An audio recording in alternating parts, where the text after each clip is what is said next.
what's up mga boss? So, andito tayo today sa Camp CME. So, maglalaro tayo ngayon. Kung mapapansin nyo, naka-chest rig ako, no? Dahil, hindi ko to usual na sinusuot. Madalas naka-full vest ako, no? So, dahil naka-chest rig ako, syempre, pinartneran ko siya ng bagong unit, no? So, nagpabuo ako kay Jan ng DMR. So, excited na akong ipakita sa inyo mga boss. Ito siya. So, ayan. Ang pogi, diba? Ayan, oh. So, syempre, binuo to ni Jan kasi matagal na ako nagre-request sa kanya ng bagong DMR kasi nung usual na gamit ko talaga is lagi ako naka-AR. After kong magamit yung DMR niya, na-amaze ako kasi ang ganda ng performance.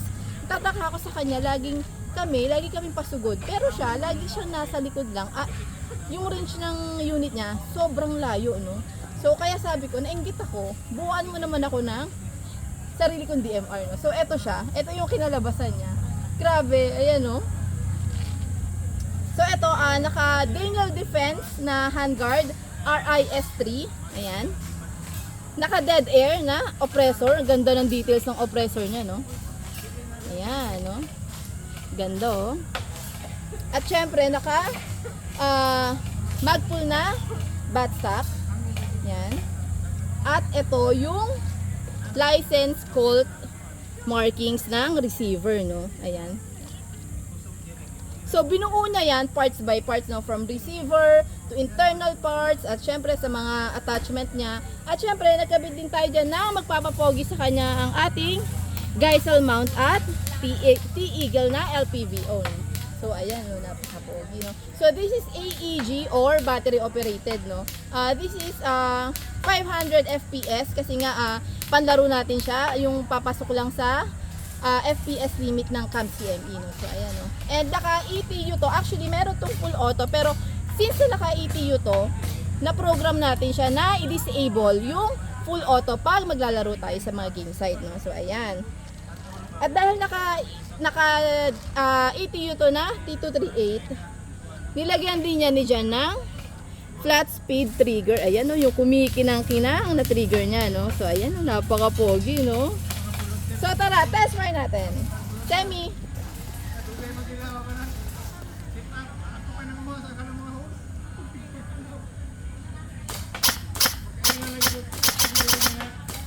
Pakita ko sa inyo yung semi niya. So, hindi yung full auto mga boss semi pa din yun. Ito pa lang yung full auto. Wala nga pala siyang full auto kasi naka-disable yung full auto niya, no? Kasi andito tayo ngayon sa Camp CME actually, no?